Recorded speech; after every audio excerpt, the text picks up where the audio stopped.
नमस्कार मंडळी, स्वागत आहे आपल्या यूट्यूब चॅनलवर. तू ही रे माझा मित्र या मालिकेच्या उद्याच्या भागात आपल्याला असं पाहायला मिळतं की त्या ईश्वरीचे बाबा घरी आलेले असतात. त्यावेळेस आता शहाणे मास्तर सुद्धा त्या ठिकाणी आलेले असतात. तेव्हा आता ईश्वरीचे बाबा लग्नाची बोलणी करत असतात. तर आता शहाणे मास्तर म्हणतात की तुमच्या बघण्यामध्ये कोणती मुलगी आहे का? तेवढंच आता ईश्वरीचे बाबा सुद्धा म्हणतात हो ना, असेल तर सांगा हो, तुमच्या पण पाहण्यात कोणी मुलगी असेल का? ते राकेश जी आहे ना, त्या लग्नाचं बघताय ते त्यांना मुलगी पाहायची आहे. तेव्हा आता शहाणे मास्तर म्हणतात हो ना, त्याला मी पण त्यांच्यासाठीच म्हणत होतो की त्याला मुलगी बघायची आहे, कारण तो किती दान धर्म वगैरे सेवा ट्रस्ट वगैरे चालवतो. तर त्याला अशीच दान करणारी नाही तर सेवा करणारी मुलगी हवी आहे. तेव्हा आता ईश्वरीचे बाबा म्हणतात ठीक आहे, जर कधी माझ्या पाहण्यात असेल कोणी तर मग मी सांगतो.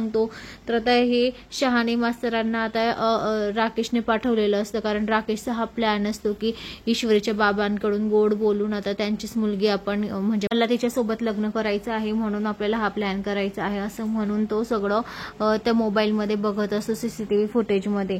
तेव्हा आता राकेश म्हणतो अरे वा, खूपच छान प्लॅन पडला आहे.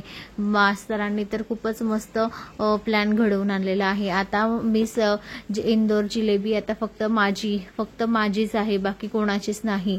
आता तो ईश्वरी सोबत लग्न रंगवण्याचे स्वप्न बघत असतो की कसं मी ईश्वरी सोबत माझ्या मिस इंदोर जिलेबी सोबत लग्न करणार आणि माझी इंदोरी जिलेबी कशी माझी होणार, हे स्वप्न तो आता उघड्या दिवसा ढवळ्या बघत असतो.